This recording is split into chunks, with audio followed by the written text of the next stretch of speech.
কোথায় উড়ে আসলো আমি দেখতে চাই। আমাকে বলছেন অফিসার যে আমরা দায়িত্ব নিয়ে বলছি, আপনার হয়তো 4 ভাই বোন আছে, কিন্তু 2 জন কেউ আপনাদের বাপের নামে লিঙ্ক করেছে। তবে এটা কাদের কাজ হতে পারে? কিন্তু আমি এটা চুপ থাকার ছিল নয়, আমি আপনার কথা আমি বিশ্বাস করবো কি করে? আপনার কথা আমি বিশ্বাস করবো কি করে যে আমার 4 ভাইয়ের জায়গায় 2 জনকে আবার কেউ আমার বাপের নামে লিঙ্ক করে দিয়েছে? বলছে অপেক্ষা করুন, আমাকে ওটা কাগজ দেবে। আমি একটা কথা বলে এসেছি যে আমার বাপের নামে কারো যদি নাম জোগাড় করে আমি তো এফআইআর করবো, আপনাকেও কিন্তু তার বিরুদ্ধে এফআইআর করতে হবে। যদি না এফআইআর করেন জানবো আপনারা এইগুলো সব ফিতনাগুলো লাগিয়েছেন। কি বলছি বুঝতে পেরেছেন? ফিতনা লাগাচ্ছে কে? একজনের নামে 20 জন 25 জন 30 জন বাপ হয়ে গেছে। একজন বাপ 30টা নাম ঢুকে গেছে বললো কালকে। করছে কারা? কারা করছে বলুন তো? 58,17,000 নাম বাদ পড়েছে। এই 58,17,000 নামের যদি রেশন তুলে কারা খেত এতদিন? ভাবেন শুধু কারা খেত? কারা খেত 58,17,000 লোকের রেশন? আপনি খেতেন, আমি খেতাম।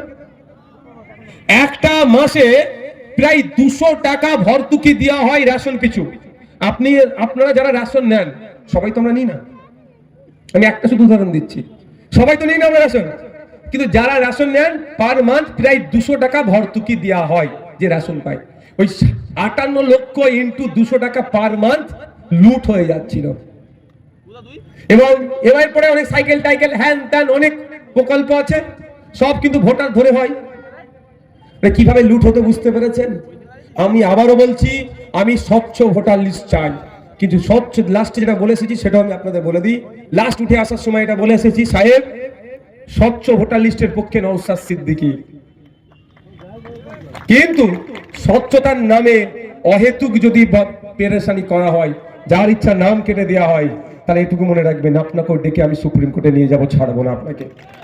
হাসি মুখে অবশ্য সেটা বলেছিলাম, বলে এসেছি। তাই আপনাদের বলবো, আতঙ্কিত হলে সমস্যার সমাধান হয় না।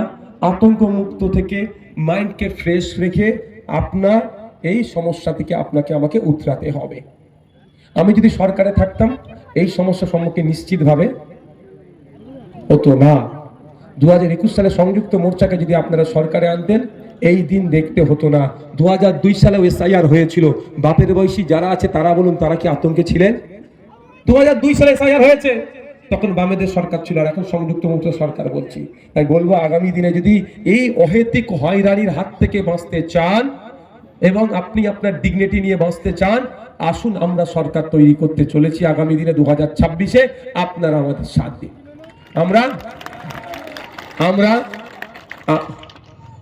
আমরা যে সমস্ত ধর্মনিরপেক্ষ শক্তিগুলো আছে, বিজেপি এবং তৃণমূলের বিরুদ্ধে যারা প্রকৃত অর্থে লড়াই করতে চায়, একজোট করার চেষ্টা করছি, একজোট করে আমরা লড়তে চাইছি। আপনারা আমাদের সাথ দেবেন তো নাকি? সাথ দেবেন তো নাকি?